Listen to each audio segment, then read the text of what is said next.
I'm like ready to snatch your drink. No. I'm gonna have to look for that. You can. Yeah, and they say have t-shirts on too. This. This.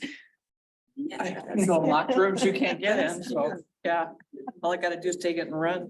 Actually, I'm gonna get this. Oh, chase you down. And then the next resort here. If you have winter water in your land, they could do winter.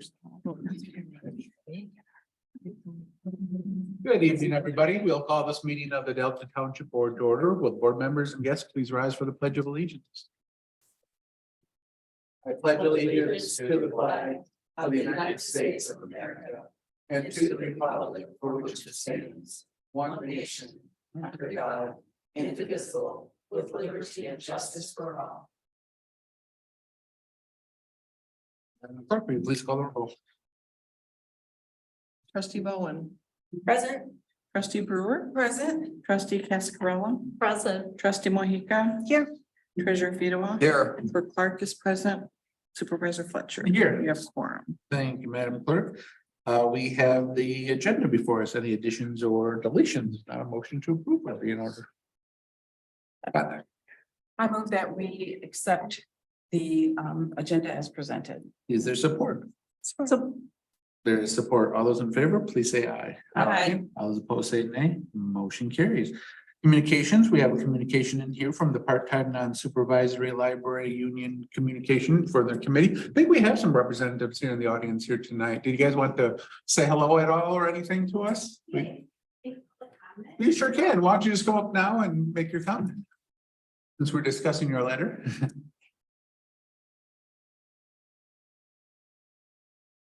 Hi, good evening. I'm Jill Corin. I'm a circulation clerk at the Delta Township District Library and a member of the negotiating committee for the new union representing part-time employees. This is Gabe Lozano. Gabe, if you want to say hi. I'm also a circulation clerk. I am a proud member of the negotiating committee as well. And we wanted to come here tonight to express beyond what we've said to you in writing, how much we appreciate the voluntary recognition. We know it's not guaranteed. In fact, sadly, it's too rare in a lot of cases. So we really appreciated that gesture of yours, and we take it as a gesture of goodwill. Approaching the drafting of the first contract, we also wanted you to see some of the faces behind the names, that it's more than just a consensus of names on the dotted line. We're real people. We have real passions, real talents, ambitions. And most of all, we're your neighbors. We're all neighbors together. And we love the library, we love the community, and we just want to continue to do what's best. So Gabe was here, myself, we were able to be here tonight. In fact, there's 6 part-timers working, keeping the lights on. They are running the circulation desk. They're helping youth patrons, they're helping adult patrons. They're keeping the building spick and span. And so they couldn't be here, but we wanted you to know that we do have real people and the real faces behind this. So with that, just again, thank you for your time this evening and for your show of support. Well, thank you. Well, we definitely love the Delta Township Library, and we certainly love the great service that the employees of the library provides to our community. It's certainly one of the parts of the township I hear the most compliments from our residents. More people will comment about the library, how wonderful it is, how much they enjoy going there. So, thank you to you guys, to the work that you do to make it the great place that really provides value to our residents. So we are certainly happy to have you part of the Delta Township team and looks forward to working with your local. Okay, sounds great. Thank you. Great, thanks. Thank you. Next is public comments. Anybody in the audience here would like to speak on any topic? Now's your opportunity to get up and speak. If you'd like to speak, come on up, sir. Just state your name and your address at the podium. Yes, good evening. My name is Edmund. I live on Marmore Drive. My wife and I and my kids, we've been living at this location for nearly 24 years. A few years back, we had an Airbnb. A house next door to us turned into an Airbnb. We have had nothing but problems and issues. ladies and gentlemen, I'm putting everyone on notice here. Listen to what I'm gonna say.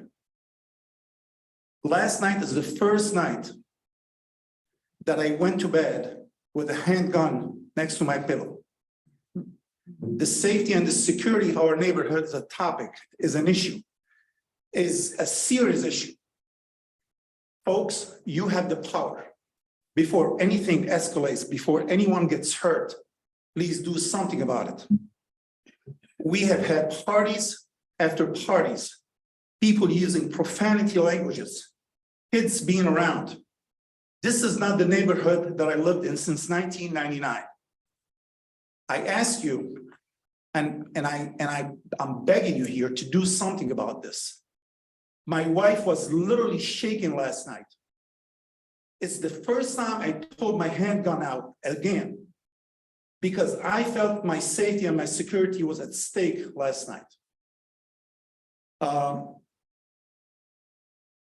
This is my concern. This is the issue that I wanted to talk about, and I appreciate the opportunity, and thank you for listening.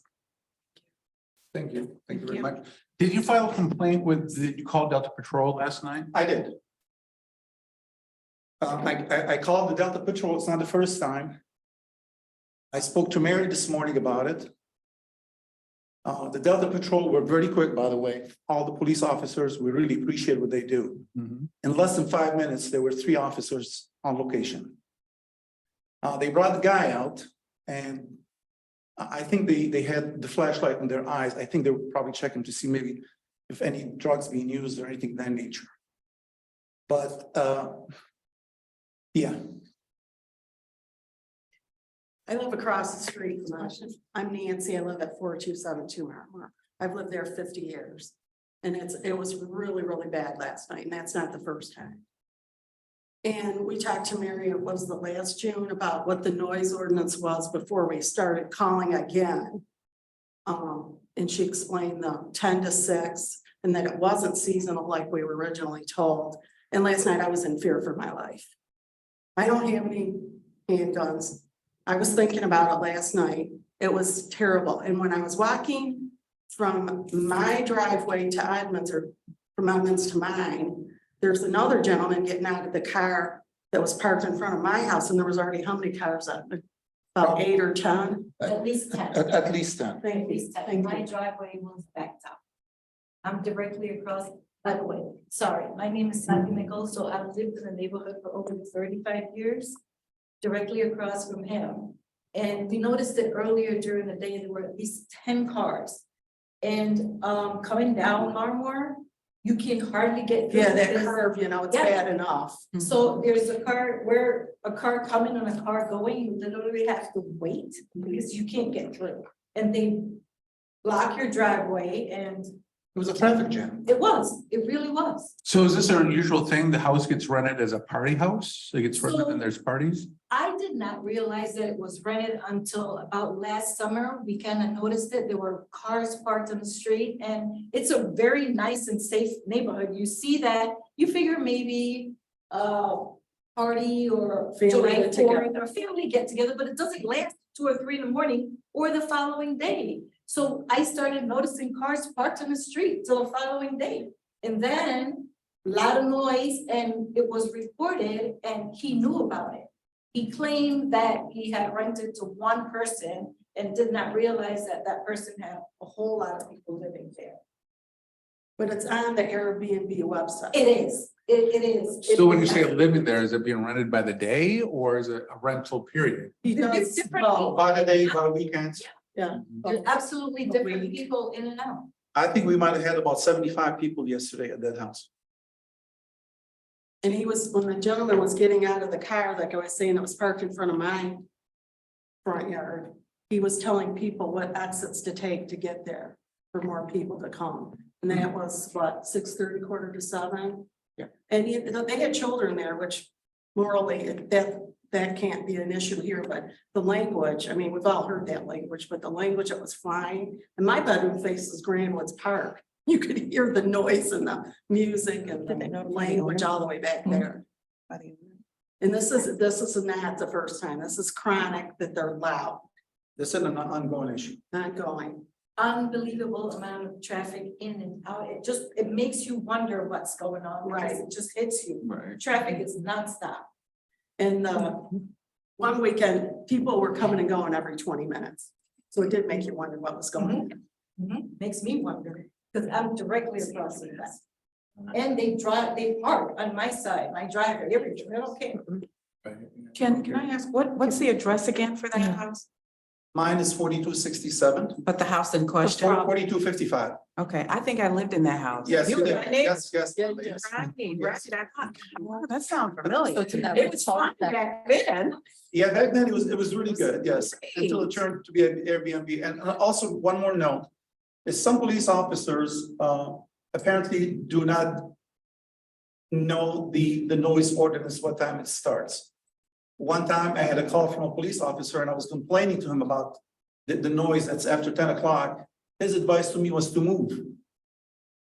Which I thought it was crazy to say that, but that's what he called said. it too, Yeah. and I- He said, they why more don't you or less- move? Find yourself a More or different less house to said the live in. same thing. I know there's bigger fish to fry in these times, but they more or less can't be bothered, but it's an ongoing problem. Did you guys notify the owner?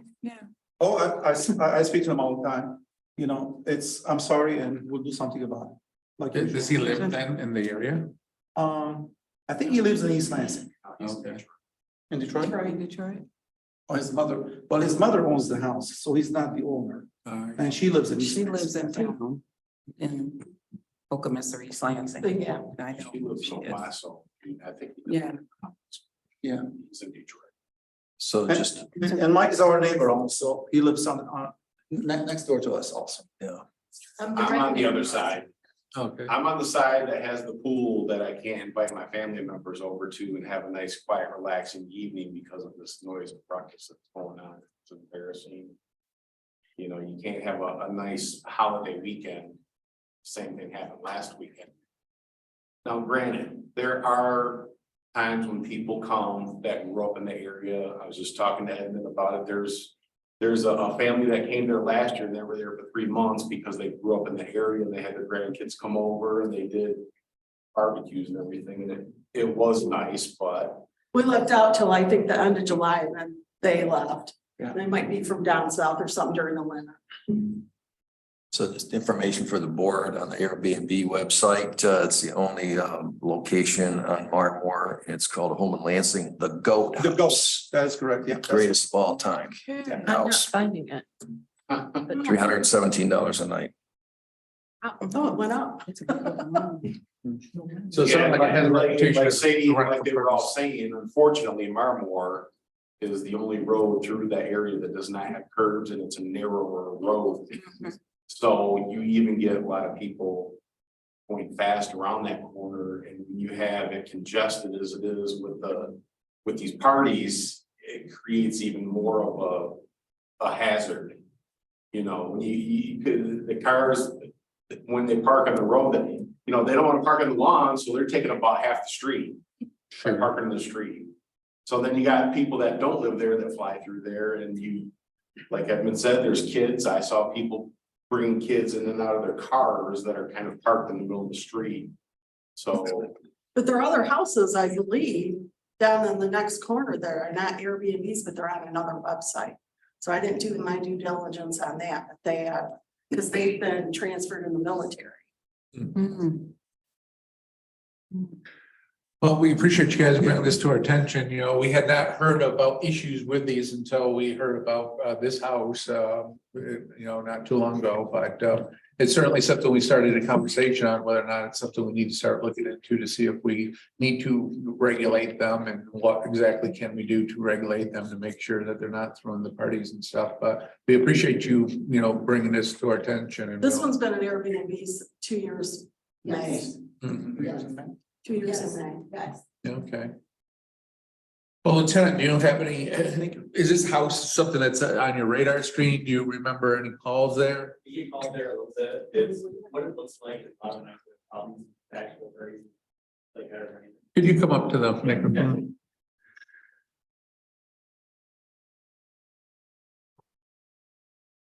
like I said, we knew this is an issue house, but as for committing crimes, we haven't found any maybe a noise ordinance. And believe it or not, that we have a decibel reader and that noise ordinance, whatever it is in the township ordinance is super high. So if we take it out there and read it, it's almost impossible to get above that. It looks like bachelor parties are the ones renting this. When we're having problems. And they're usually local or from the Detroit area, but you can read all the reviews on there. You brought it up. The goat house, it's a beautiful house. Very nice. But So people are renting this house to have big parties, it Yeah, sounds like. That's how bachelor the parties. So reputation. in some of the reviews, you'll see there's several like bachelor parties and getaways and a bunch of guys weekends types of, stuff like that, but. Other than that, when we weren't out there, they're usually respectful to us. They treat us decent. To be honest, they just know there's not a whole lot we can do other than write a citation for noise ordinance.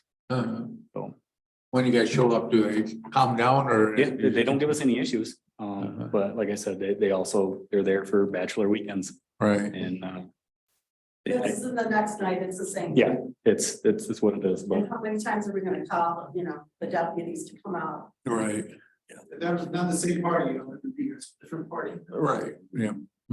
but from what we found, they're not committing any crimes other than maybe a noise ordinance. Sure. And I'm sure people are leaving there intoxicated, but that's a whole nother story. So, Right. Among other things. yes, so, Among drinking. yep, I mean, bachelor weekend, you guys, Right. we've all been there and done that, so it brings some issues, so. We're here to help, we'll do the best we can. Well, thanks. We appreciate the information stuff. So yeah, we'll continue to look into this and see what type of regulations can be put on it or banned totally, I know the planning department has been looking into seeing what exactly we can do. Now, I know the legislature had been working towards totally eliminating our ability to regulate these. I know there's been a big push and stuff. I don't think that's kind of dead for the time being, but that is always out there, that push that the resort areas don't want to see, any local regulations on these because a lot of people make a lot of money renting out their houses in those areas. So that's always kind of the policy that's going on at the state level right now, but we definitely are looking into this and we'll see what we can do. Thank you. Anybody, I don't think is anybody else in the audience to speak this evening? If not, okay, we'll continue on with our agenda. Next up is the introduction of ordinances, and the first one is the introduction of the proposed zoning ordinance amendments, the multiple family residential district cottage housing. What's the pleasure of the board on introducing this ordinance, or did you have any questions for planning department? Andrea.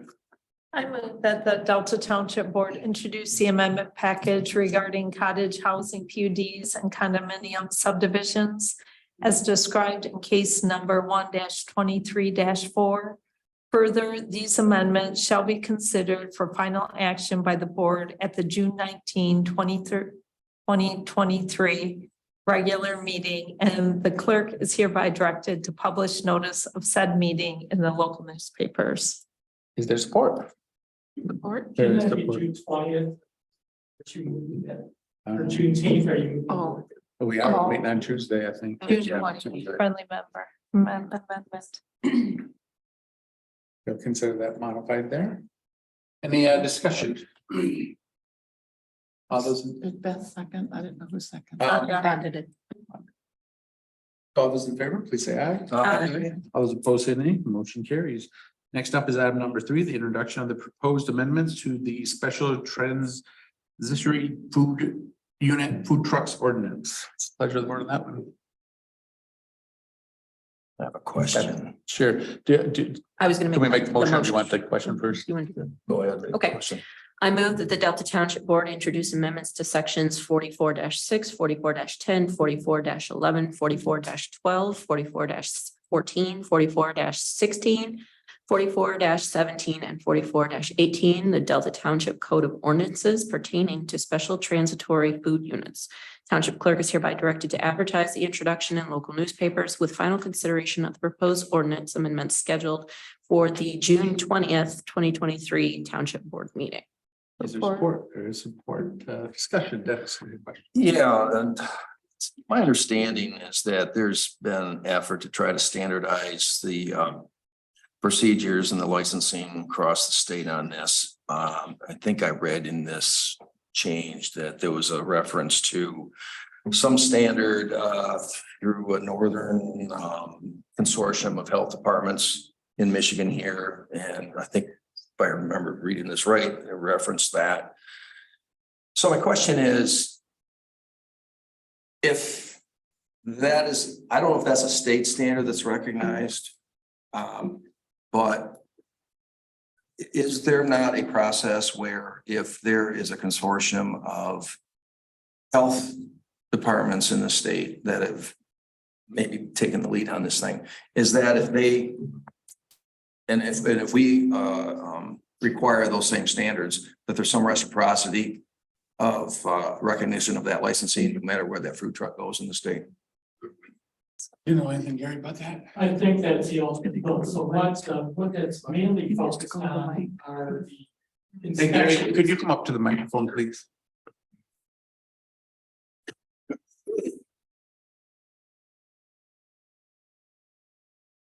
So the regionalization effort that you talk about, Dennis, is mainly focused on the requisite fire and electrical inspections so that those become standardized throughout the state. So that, some communities right now, they don't have anything. And others, like we do, require the fire and electric inspections. And you're right in terms of reciprocity. We do, for instance, recognize Ingham County Health Department health license for the food trucks. So they can have their inspection through that health department, and we recognize it here. We just need a copy. So we're working toward more of that for other county recognition of their health approvals. So let me understand this correctly. So you're talking about inspections for the electrical And fire, and fire yes. and food safety Food comes under. safety, again, those are with the health departments, and we do allow an inspection from another county. So if they've got approval from another county, those are pretty much standardized from county to county. So we'll accept that from an applicant here. Is that in this language? I don't think I saw it. Well, there should be something with reference to Ingham County at least in there. So, Okay. but we can add that. Yeah, I don't want to hold it up, but I think it's something that needs to be flushed out Yeah. here if this goes out for public comment. It just seems to me that if you have an electrical and fire and you have the health, it seems to me that if they're licensed under one jurisdiction and you're all abiding by the same standards, they should have reciprocity throughout the state. And that, And we should I recognize. think that's what's intended. So I'll make sure that language is in there before your final adoption. Thanks, Gary. Yep. So Gary, do you want to introduce as is, or are you going to? I would like to keep it moving forward if we Okay. can That's fine. with the direction Clarifying. provided that we make sure that language addresses that issue. So Mhm. Questions, discussion? So Dennis, your concern is with the changes or with what's already in there? That's what's not in there. Is my Okay. concern. It's Okay. that I didn't see any reciprocity language. Okay, And I know there's this effort throughout the state, and there's a consortium of Northern Michigan so health departments. so what I provided you were the proposed changes. Yeah. I'll look at the whole ordinance. Now, I think the language that you need may already be in there, Yeah. but you didn't get that whole ordinance. You just I got just want to make sure that proposed changes. So I'll make sure they're there. we're not requiring additional, mhm, inspections or licensure when they're already done in another right. community, which is, we're abiding by the same standards. Well, I just wondered because all the changes are things that are not food preparation. So they're all things that would not be covered by the health department. Uncut fresh fruits and vegetables directly to consumers. So like a farmer's market offers single service articles, prepackaged, pre-bottled, that sort of thing. And so the health department would not require licensure for that. And I think we're just bringing our ordinances in alignment with that. Right. Okay. Right. No, I understand that. Okay, that's what I was just trying to clarify. Yeah. Thank you. Any other comments, questions? And then all those in favor, please say aye. All those opposed say nay. Motion carries. Thanks, Gary. Continuing now to the consent agenda. It's a pleasure to report on the consent agenda this evening. Mr. Supervisor, I have two items I'd like to pull from the consent agenda for discussion. Number 5, the minutes from May 15th, and number 7, the Water Resource Recovery Facility Phase 2 Amendment Form Okay. 4. So you move that we approve the rest of the consent agenda. Is there support? Support. There is support. Madam Clerk, will you please call the roll on approving the amended consent agenda? Trustee Bowen, Yes. trustee Brewer, Yes. trustee Cascarella, Yes. trustee Mohica, Yes. treasurer Fedewa, Yes. clerk Clark, yes, supervisor Fletcher. Yes. Motion carries. Thank you, Madam Clerk. Now we move to the items that were removed. First up, the minutes of the May 15, 2023 meeting. Under section 8, public comments, we had the comments from citizen Alana Christ, who came to speak, or Crest, who came to speak about the Hawk Meadow Park, and I took notes about, she spoke about the Dust Bowl effect that is polluting waterways. She mentioned the Michigan Health Climate Plan, no garbage can lids, and mulch suffocating the ground. And I thought the word maintenance didn't entirely encompass the content of her comment, and so I thought we could use environmental stewardship. So she had concerns about the lack of environmental stewardship and maintenance of Hawk Meadow Park. I would like to see that added to the public comment description. And that's it. I support that. Yeah. Absolutely. Yeah. Okay. We'll move the. Lack of environmental stewardship and what? And maintenance, which is what you had there. So would you like to make a motion to approve as amended? They did. I Beth made it. and Andrea seconded it. Support. Oh, okay. Yeah, Andrea supported. All those in favor say aye. Aye. Opposed, nay. Motion carries. Now, item number 7, that was pulled off the Water Resource Recovery Facility, Phase 2 Amendment 4. And my question with this is, well, I just want to know, where did this, these new expenses come from? It's another 1.2 million, and I just wanted to hear what happened. Just cost went up, we didn't know, that sort of thing. I just wanted to hear an explanation if we could.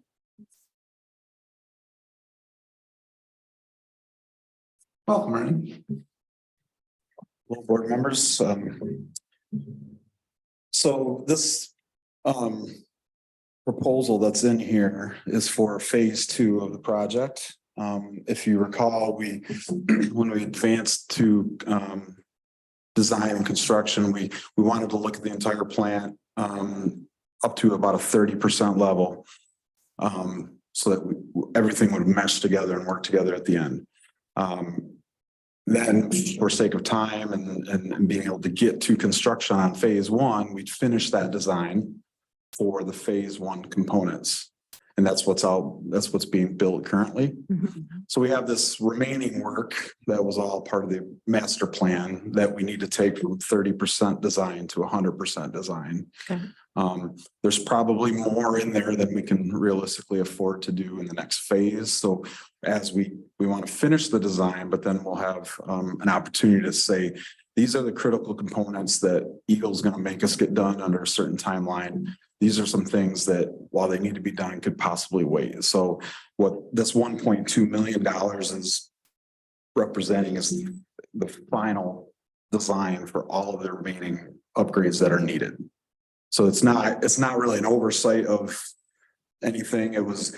It's been very clear in the proposals, what's included, what's not included. And this was something that was going to come later once we were able to get on to phase 2. Right, well, my follow-up question is, are we gonna run out of money? Well, we'll have to go back to Eagle so when we turned in our state revolving fund application, we had more dollars in there for phase 2.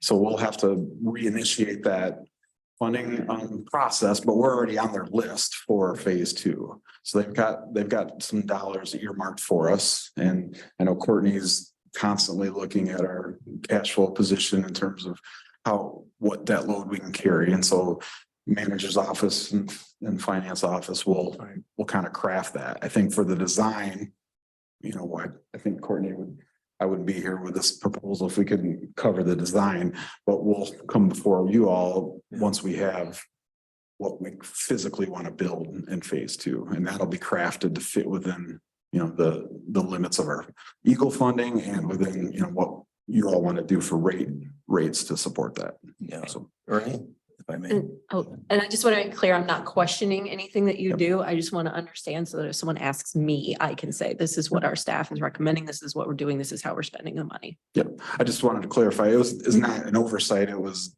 an intended delay. Expenses. Okay. Yep. Great. Yep.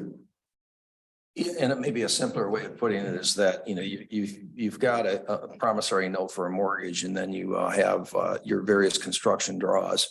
And this is just falling within the umbrella of all what's been approved for the construction draws for the state revolving loan fund. And we did divide it up into two phases and then to fast forward as much as we can to front load the, the phase one because of the timeline and everything. So just to be clear that, these draws, are compounding up until the entire approved amount for the entire project. And so it's anticipated. So it's not a cost overrun per se. That's it. Thanks. Are we ready to approve it? I move to approve it. There's been moved and supported. Any additional discussion? Seeing none, all those in favor, please say aye. Aye. All those opposed say nay. Motion carries. Yeah, I was gonna say, Ernie, don't go too far away because pretty much everything coming up you're involved with. We move to the new items of business. First up, at number 11, the St. Joe Water Main Pathway Project Final Design and Amendment. What's the pleasure of the board on that one? I move that the Delta Township Board accept the proposed contract amendment from Tetra Tech for the purposes of providing final design engineering services for the St. Joe Highway Water Main and Pathway Project in the amount not to exceed $79,800. Further, the township manager is hereby authorized to sign and execute an agreement for said services on behalf of Delta Township. Support. It's been moved and supported. Any discussion? Seeing none, all those in favor, please say aye. Aye. All opposed, say nay. Motion carries. Item number 12, the Mall Ivan Elmwood Shared Use Pathway Consultant Services for right-of-way and design phase services. What's the pleasure on that one? Andrea.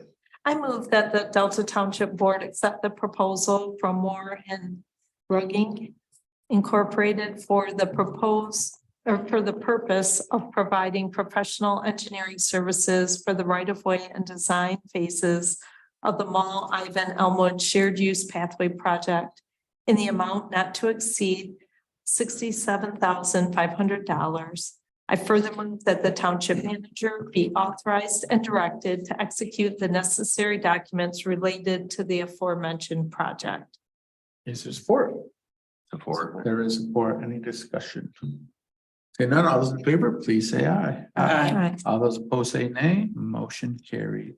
Item 13, the 2023 MDOT TAP grant opportunity for Delta Mills Park to Hawk Meadow Parkway Pathway. What's the pleasure of the board on this? Karen. I move that the Delta Township Board adopt the proposed resolution and authorize staff to submit a grant application on behalf of the township to the Transportation Alternatives Program, TAP, through the Eaton County Road Commission to fund the construction of the Delta Mills Park to Hawk Meadow Park Pathway with an estimated total project amount of $2,060,000. Is there support? Support. There is support. Is there discussion? I have a question on this. I don't know who to ask, right? So Ernie's always the man with the answers. that's right. That's right. So I see in the map here crossing the Webster Bridge that the continuation of the pathway is a proposed shared road. And then it converts to a shared use pathway again, having that started that way. Why so? Why not have a shared use pathway all the way? Are we narrowing down the traffic and then expanding again? And it's not even the bridge, it's basically just along the road. So the portion that I think we're trying to pull up here, the portion you're talking about, Mary, if you can zoom in on the red there near the top of the page.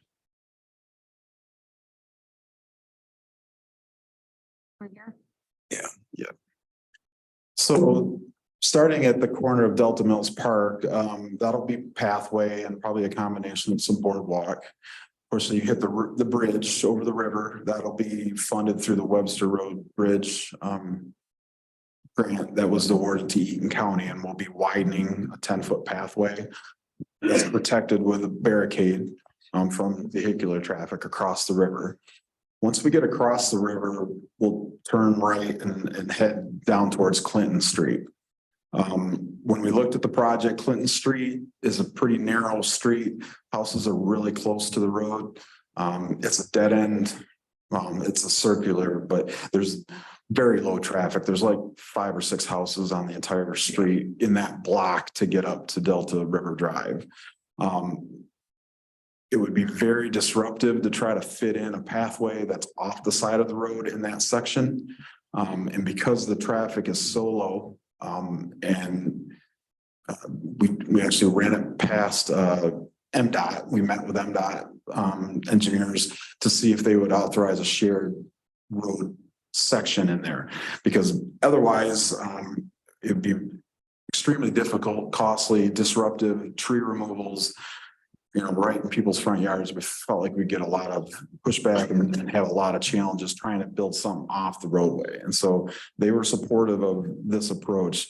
The alternate would be to go up Webster all the way, but that faces similar right-of-way challenges with the old building on the corner and the church frontage along Delta River Drive. So through all of our studies, this was the best way to kind of get from the end of the bridge there up to Delta River Drive. So what would be the width of the shared road? Well, Pedestrian part. it's the, I know it's probably 22, 23 feet of pavement that's there. And there'll be signage added to make sure that pedestrians and bicyclists understand that they're sharing the road with vehicles in that one block stretch. Isn't Clinton a dirt road? No, it's paved. It's paved Yes. through there? Okay. Yep. So all you're doing is just marking off. It's basically signage. All right.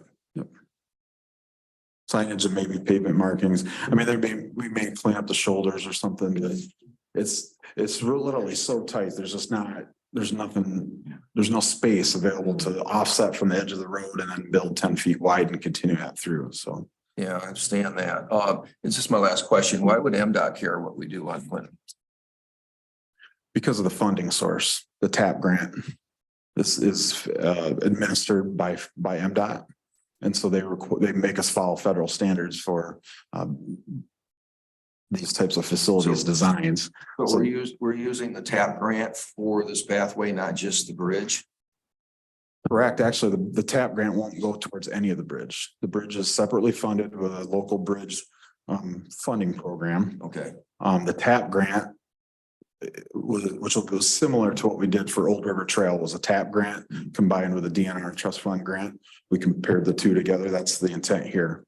This TAP grant for the pathway with a DNR grant. And actually Marcus is looking at a Spark grant right now also that might be able to help.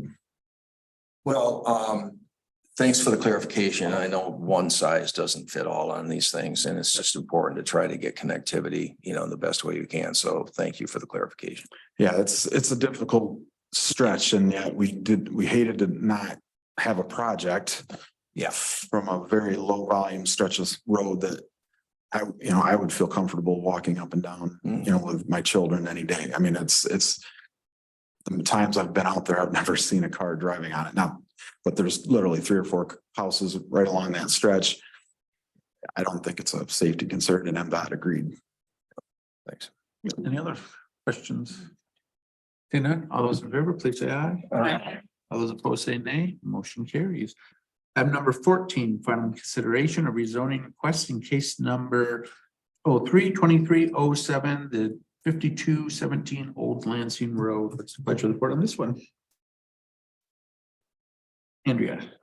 At the recommendation of the Planning Commission, I move that the Delta Township Board approve the rezoning of the northwest 305 feet of the parcel located at 5217 Old Lansing Road as described in case number 03-23-07.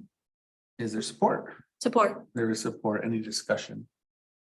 Seeing none, all those in favor, please say aye. Aye. All those opposed say nay. Motion carries. Item number 15, we have some board and commission appointments. We have the Saginaw Highway Corridor Improvement Authority, Scott Berman, who is currently serving a reappointment for a full 4-year term. And then to replace Chris Christofsky is Bill Dubois, who's the general manager for Carrabba's. Bill was going to be here tonight, but then they had a shortage of some workers, so he's ended up having to go in and work tonight, so he can't be here.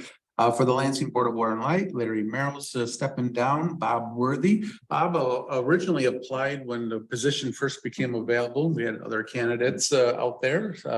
So now 3 times later, was able to appoint Bob. So he's been waiting. Bob also, but I don't think he's hiding behind anybody out there. Bob has also said he was going to be here this evening, and he's not here as well to meet people. Then for the Delta Township Board, Library Board, John Gardner is being reappointed for another 4-year term. And then for Parks and Rec, we have Dan Stockwell, who is here tonight. Thank you, Dan, for coming. And I think folks know Dan, so Dan will be filling the vacancy by Aaron Keel when he asked not to be reappointed. So I move that the aforementioned persons be appointed to the Delta Township Boards Commissions, and that the clerk is hereby directed to send notification to all those selected and inform them of their appointment. Is there support? Support. There is support. Is there any discussion? Yeah, Beth and Fonda. I have a question about the CIA board. On the application, there are some questions. Are you a resident of Delta Township of the CIA development area? Do you have a business or business interest in property within the CIA development area? Does Mr. Dubois have interest in the restaurant, or is he just an employee of? He's an employee, he's the general manager of it, so he's representing business Carrabba's along the. And is that acceptable under the legislation that sets up the CIAs, that someone who's an employee can represent? Okay, it was my understanding it had to be business owners or people who owned, some kind of share of the businesses in the CIA, so. And you can have a representative of a business like, Kelvin Jones doesn't own the boardwalk. Right. Yeah. Oh, Fonda then Dennis, sorry. Yeah, I just wanted to say, really great appointments. Thank you, Supervisor Fletcher. I think all of the candidates are great. And I just wanted to make note that John Gardner needs to sign his application. Is what? Needs to sign the application. Oh, okay. But all great candidates. Thank you. Dennis. Well, the CIA is gonna have, some activity. I mean, they're gonna, and Supervisor Fletcher, they're gonna be engaging with the public, and get input into what the public's potential vision and the business community along that corridor would look like. I think it's important that we have a full contingent of membership on that board. And, I've mentioned this before, there has been a member that has been absent. And it has been 1 meeting in a year, and over a year now. So I think that needs to be addressed. There is a mechanism for that in the bylaws to do that. And I would just suggest that the CIA actually kind of address that. Hopefully either get attendance, or if it cannot happen for whatever reason, then I think the township is best served by having another interested person serve on the commission, given the outreach that is going to be transpiring. So I'm just making that pitch again. Yeah, that's the goal, to get folks to either eliminate whatever barriers have been preventing participation or to step down. Yeah. Hopefully we can get there. Any other discussion? All those in favor of the motion, please say aye. Aye. All those opposed say nay. Motion carries. Thank you, Dan, for a willingness to serve. Thank you. Now we move to the manager's report. Thank you, Mr. Supervisor and board members. Just a couple. Go ahead. I have a handout, but before I get to that, if you're interested in ice cream, Baskin Robbins moved their grand opening tomorrow to 10 a.m. Is that still true, Peter? And so if you're interested, feel free to join us for ice cream. Second, if you remember, the board authorized some emergency repairs to Millet Tower. We were doing a lot of work there. We had to replace the down pipe. So most of that work is done. Rick's crew has been filling that tank. And then they'll have to drain it and refill it and do some chlorobacter tests and that type of thing. But that should hopefully be in service soon, another week or so. That is good news and, you know, potentially a lot of good work on that tower now. Right, was the work that was going on underneath the road part of that, or was that something separate? That was separate. The work Okay. underneath the road was related to the GM. Ultium, okay. The Ultium infrastructure. The Millet Tower, Rick took advantage of some opportune time at GM to shut that down to do preventative maintenance, and then that morphed into some of the emergency repairs that were needed, so. I think the main work at the Millet Tower was the internal painting. The administration building construction project that will start July 10th. So we've had a couple of meetings kick off on that. So doing a lot of work to move different things around and from the clerk's office and the basement, that type of thing. We do have some upcoming dates. I believe they're towards the end of June for to start negotiations with our friends at the UAW for the part-time library group. And then last but not least, just a project we've been working on.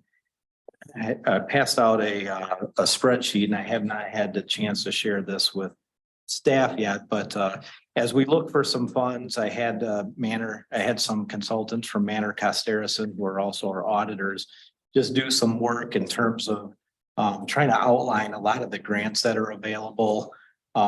So we all hear that there's a lot of money available and grants and that type of thing. And some of these are we are eligible for, some are we're not eligible for. So they started creating a database to help us to kind of focus our efforts in term and. A dream is a succession of images, ideas, notions, and situations usually occurring momentarily. The mind.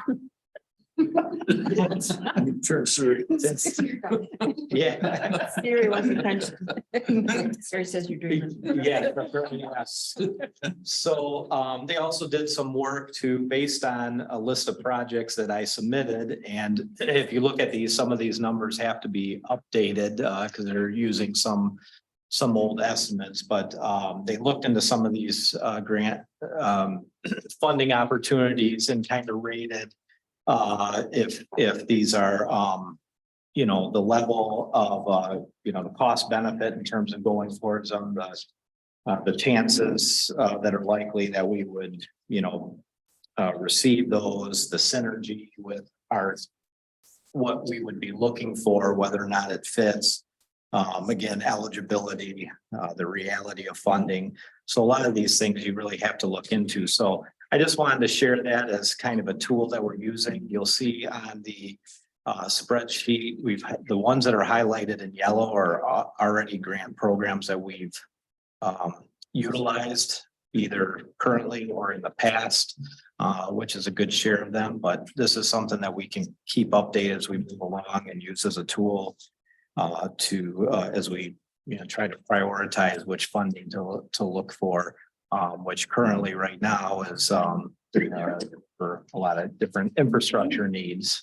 So we are still waiting on some of the federal programs with infrastructure as they come down to see what that will encompass. So I just wanted to share that with you if you were interested. Brian, real quick. Sure. Are you able to share this electronically as well? I will share it electronically. Yes, yes, the font, even with my cheaters, the font is. Yeah. Let me know if you would like a copy printed on big paper, which we can do. So, I was gonna send it out, but I wanted to share it in this format first, and then I'd be happy to email it out so you have it. And like I said, we'll continue to update this as things come around, likely internally, but needed some help to kind of kick that off. Yeah, this is great information.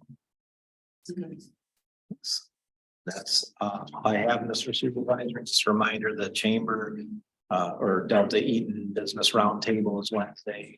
I think it's at LCC West. So. Any questions for Brian? Okay, great. Thanks, Brian. We'll move to the committee of the whole. First up, the short-term rental discussion. So Ernie, excuse me, Ernie, Gary, since I don't see Dave here and I know Dave's taking that memo.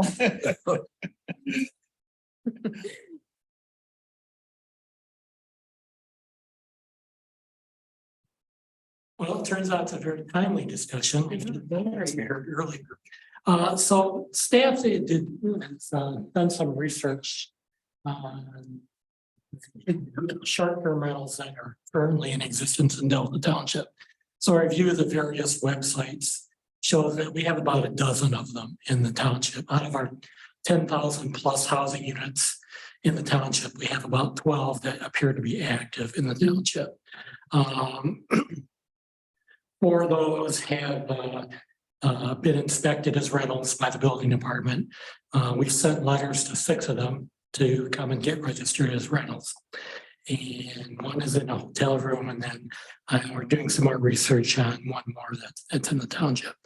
This particular address that the neighbors were talking about this evening, I did a little more work. Mr. Shamus came into the township hall earlier today to talk to the manager's office about the issues that he was facing with this. And I did a little research and found out the owner is still claiming this address as his personal residence. And so I went up to Ted and said, hey, can he do this? And he said, no. I said, well, send him a letter. He'll have to remove the property exemption, and he'll get his taxes increased on it. So that that's one of the things we can keep an eye on for these things.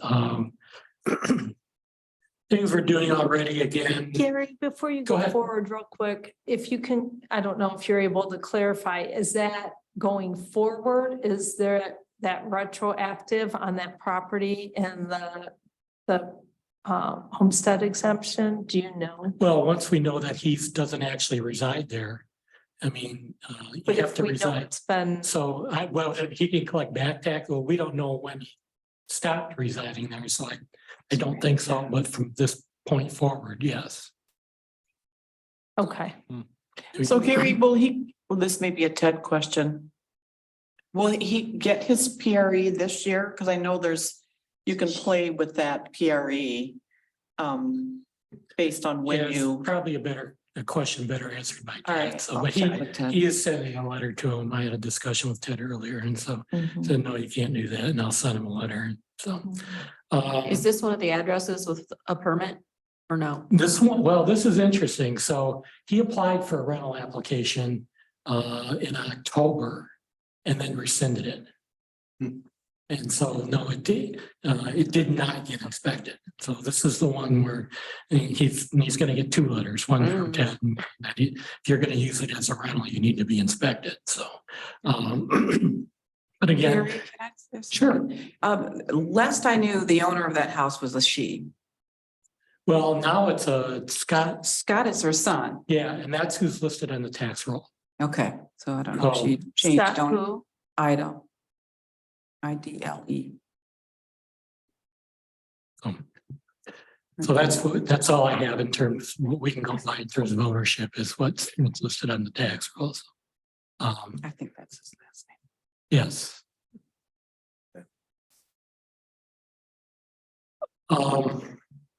So, I mean, this issue was raised, we had similar complaints regarding another location in the township. They all seem to be about noise and, disquieting effects on the neighbors. We don't have any regulations other than the noise ordinance that would address that now. I mean, we could possibly come up with, a special land use requirement for these where we can limit occupancy or something along those lines, or make sure that, they have to park on the property. If they're going to be there, they can't park in the street. We can regulate them that way, which may be a deterrent to large parties and things like that. But right now, it's just the rental inspection. When we know about them, we require them to get the rental licenses. Clearly, this is being rented as a party house. Is there any way to restrict, using it as a party house? I think we could probably handle that through occupancy restriction, so. And then if there's a violation of that, well, then we can rescind any permit we might come up with, so. So Lieutenant mentioned, if I understood you correctly, that the noise ordinance, we are generous with our noise level. We have a meter over at our station and I've used it. So I've been doing this for 20 years. I've used it for many different noise violations and I find that what appears to be loud, even is loud to my ears, when I go to someone's property and I open the decibel reader, it's under the actual, I think it's like 60 decibels is what it is after hours here, 50 or 60. And so there's not a whole lot we can do. But we could lower it. Yeah, I'm sure. That's my question. Yes, I'm sure you could. It's just an ordinance, Okay. but yes. What standard though, Gary, aren't we right now currently like everybody else does, or are? Yeah, we're pretty much consistent with other communities do.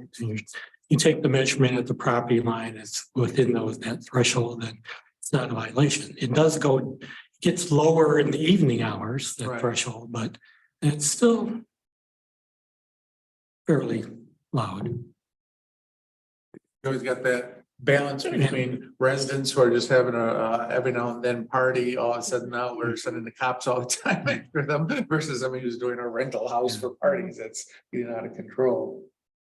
And so the question becomes, is it, obviously it's an issue in a couple of locations in the township, even with only 12, is it, how much more does the board want to pursue this in terms of regulation? I don't think we can get away with banning them outright, but we can certainly regulate them. So, for instance, the communities that do have license requirements or special land use requirements, they require this typical smoke detectors, windows and doors in good condition, emergency egress, emergency lighting, lighting in throughout the house, interior walking services all in good shape, working appliances and furnaces, good electrical system, trash containers maintained, sanitary condition, prohibition of outdoor junk, and no lawn parking, which we already prohibit that, so. On the parking situation, if you say they have to park off, can they pave their front yard and turn it into parking? Well, there's a limitation on how much the front yard can pay. So we do have some for any residents, so they can only, the most they can pave is 30% of the setback area between property line and the house, so. Yes. Gary, we have inspections of some problem properties that are motels, hotels. And I don't know what the frequency of those are. And then we have rental inspections, which is once every 3 years. And if it's a rental, then usually you have, the shortest you can have is a 30-day month-to-month lease, okay? More, it's usually annual, and then it goes to month, whatever. But because this is an Airbnb and it's much more transitory with people coming in, does it justify having more frequent inspections? I don't know. Brian, do you remember is it an annual inspection for the hotel rooms, or is that? I think that's every 3 years. It's another rotation of 3 years, yeah. So 1/3 of the units in any particular hotel are inspected. And then 3-year cycle. Okay, I was wondering if there was any difference between them. I don't know. We can, we could get criticized for that, but if it's a special land use, that can be part of the special land use requirement. I'm just An trying- annual inspection or Yeah. even twice a year, we can Yeah, I'm just trying to think of any kind of tools that we would have, so. Yeah, some communities require every 6 months. Well, because it is a special land use. It's not a home anymore. It's not a home, a family's home in a residential subdivision. So to me, it is a special land use permit. Should we require them to have one then? Yeah, well, we require duplex units to get a special land use. We require home occupations to get a special land use permit. We require, so not identical, but. I think a lot of this goes hand in hand with the research that I did after the lieutenant was telling us about the problems with our hotels and what other communities are doing through their ordinances to try to help alleviate those things, like not being able to take cash payments and limiting the amount of time that people can rent hotel rooms, how many days in a row they can rent, and other things that Brian and staff are looking into. So I think that this goes along with that we can look into ways to limit opportunities. It really concerns me that the residents said that there were people coming every 20 minutes. That to me says they're buying something and leaving. We definitely don't want that happening in our neighborhoods. And so, if we can do things that like maximum number of people permitted in the house, I think that'll be even more useful in cutting down on these situations than just number of times we inspect per year. But we can combine the two. We can restrict on, on street parking associated with the unit. There are a few things that we can do.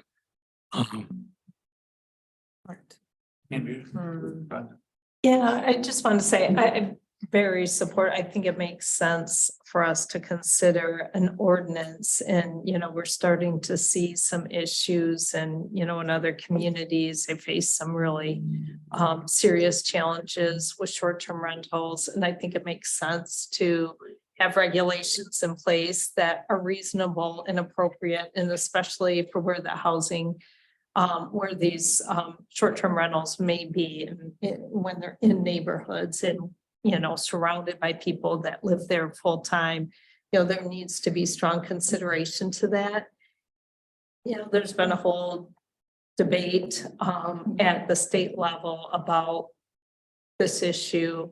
And I know there are communities and it might make sense to reach out to MML. I think Ferndale is one, but there's some that have really developed some really solid ordinances and in collaboration with a lot of folks to balance the issue and really protect, property owners' rights on both sides of the issue, but do so, and especially for homeowners that are in these neighborhoods. So I know Ferndale, the mayor spoke, had testified during state deliberations, but MML may point to some others that we might want to look at their ordinances as, really solid places to start. I think every community looks at this and needs to evaluate based on their interest and priorities and what their experience is, and that can really vary, but I think they may be able to direct us in some ways that can be really helpful as a starting point, at least.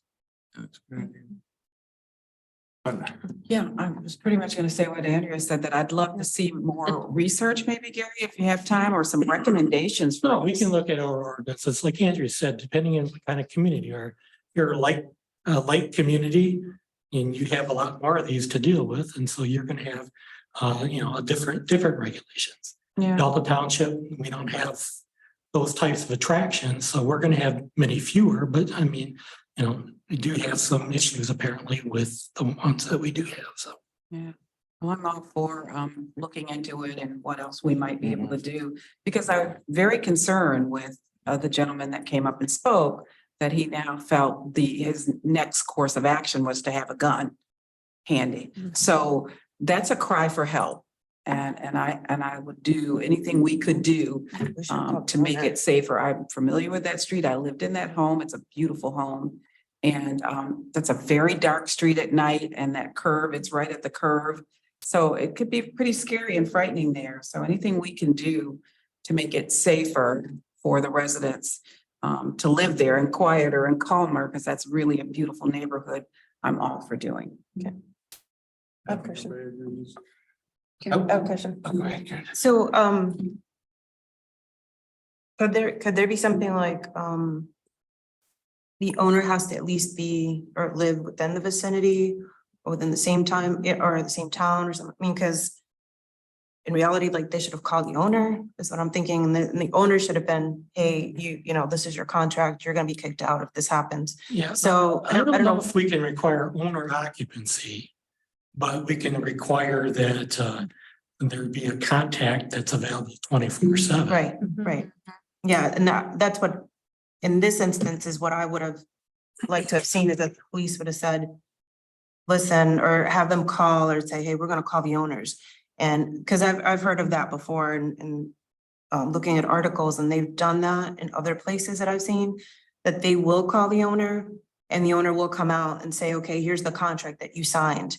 And it will now be rescinded and you will not get your money back and you need to be out like the next morning type of thing. They need to be notified. I think it's important. There has to be something in there, because then that way, even though they get the, they get the review, but at least they're gonna be like, no, this is a place where we can't do parties.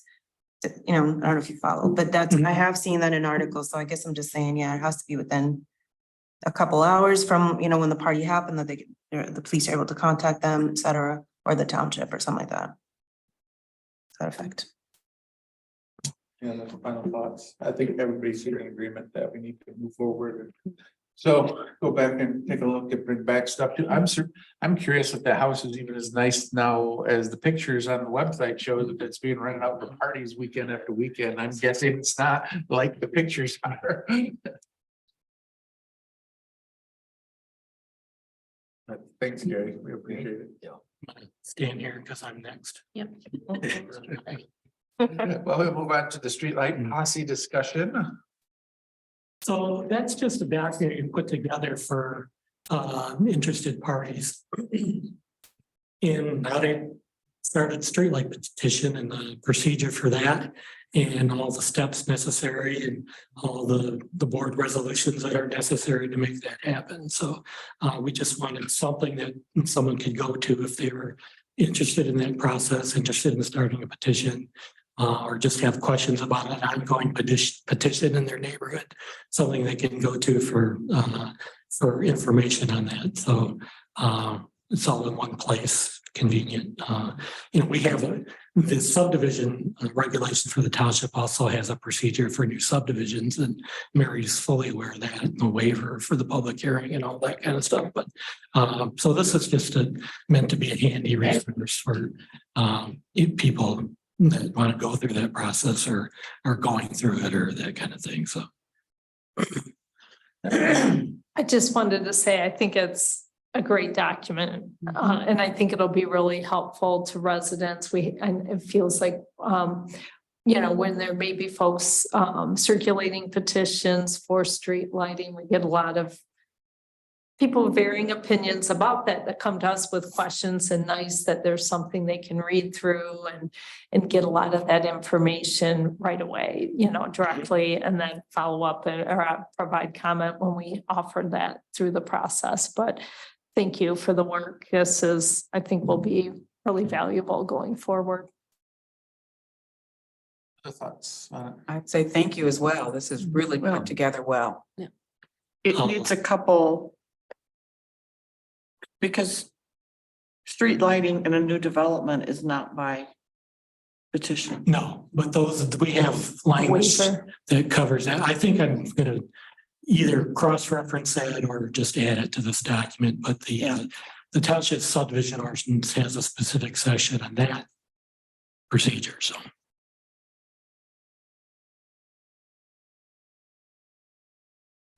I did not know that you could petition for the county to put in lights. Interesting. Did the county ever put in lights anywhere? I don't know. And did he, I'm assuming Dave drafted this. Did he set up a streetlight committee, like who he recommends is on it? Is that in here? I'm not seeing it. He wants the streetlight committee. No, he did not recommend the membership. Let's put it that way. Question. Go ahead, Dennis. And Mary probably best answer this for me. If they residents, like the latest one we had on Dibble, and they have over 51% of the residents. I thought, we've been told that we don't have a say in whether it moves forward. It's just the validity of the residents, a majority of the residents who want it, and we have to go through the public hearing process, but we don't have the authority to deny it. Right. Is that correct? That's my understanding, yes. So in step 10, resolution number 2, if after the public hearing, if the Board of Trustees desires to proceed with said improvements, it adopts a resolution stating the following. So that makes it sound it's up to the Board of Trustees to approve it or not approve it. It says that under 8 too. We want to be a little more clear on that. Yeah, we'll take a look at the state. I sent him the stuff that I have. I don't know if he. Yeah, I'll verify that. Yeah, just take a look at it. And this, what I really thought was happening, and maybe it's in here and I'm missing it. Because we have a streetlight policy, we have an ordinance, we have that all set. The question that I had that came to me was what happens in commercial districts, and I don't see. The same process regardless of where it is. There's no distinction in terms of whether something's commercial development or residential. So you have to create a district. So when, what's the linen, the uniform for the doormat company? Cintas. When Cintas wanted lights, who would they have done a petition? I didn't know they could do a petition, that they can do a petition of all property owners for, like, are we gonna put a size? But you'd have Like to- for you'd have to a cre- mile or? You'd have to create a boundary of some sort, yeah.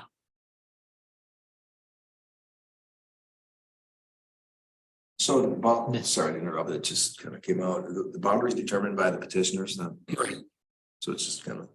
It's like who in a residential area, like, for example, you would have been on the board when this happened, but originally when the subdivision we first started doing, I call them aftermarket streetlights, up on the south side of St. Joe, across from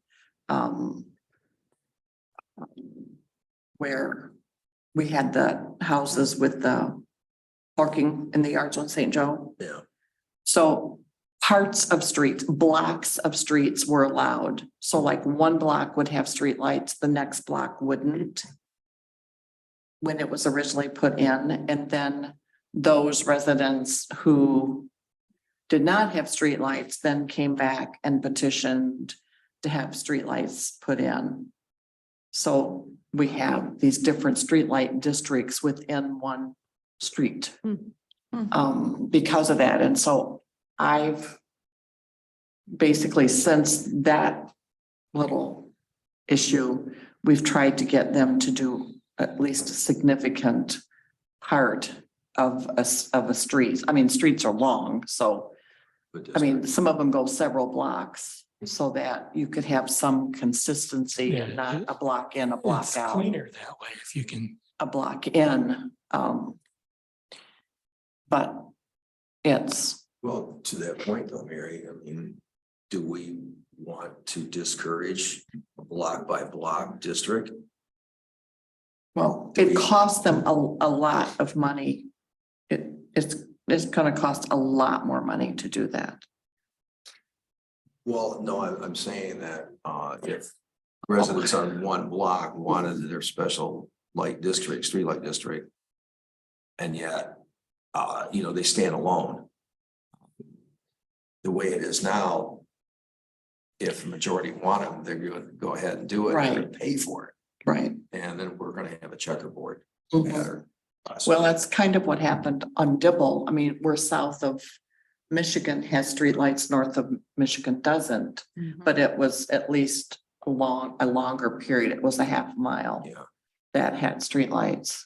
So there's no minimum district boundaries at all in the No. streetlight thing. Maybe it's just the economics of it that's sort of self-regulating. Probably.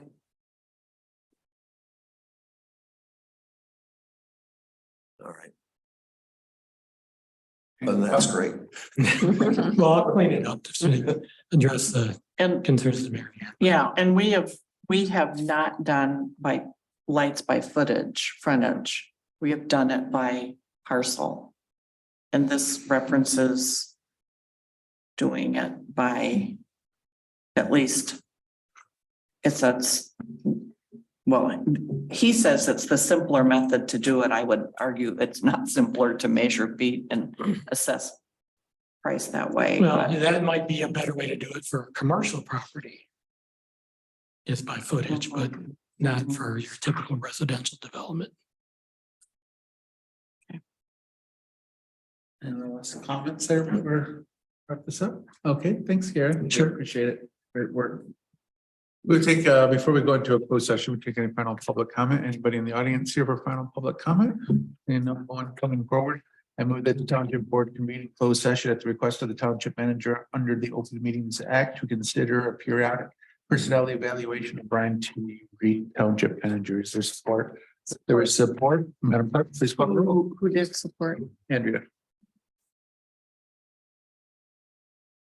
Supervisor Fletcher. Yes. Trustee Cascarilla. Yes. Trustee Bowen. Yes. Trustee Brewer. Yes. Trustee Mohica. Yes. Treasurer Gato. Yes. Clerk Clark is yes. This is 7:16.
We'll return to our open meeting here. One last thing I'd like to do is, I would like to make a motion to cancel our June 12th committee of the whole meeting for next week. Is there support? Support. There is support. All those in favor of canceling the committee of the whole meeting on June 12th, please say aye. Aye. All those opposed say nay. Motion carries. Any final comments from any board member this evening? We'll see no further business before us. We are adjourned. Thank you.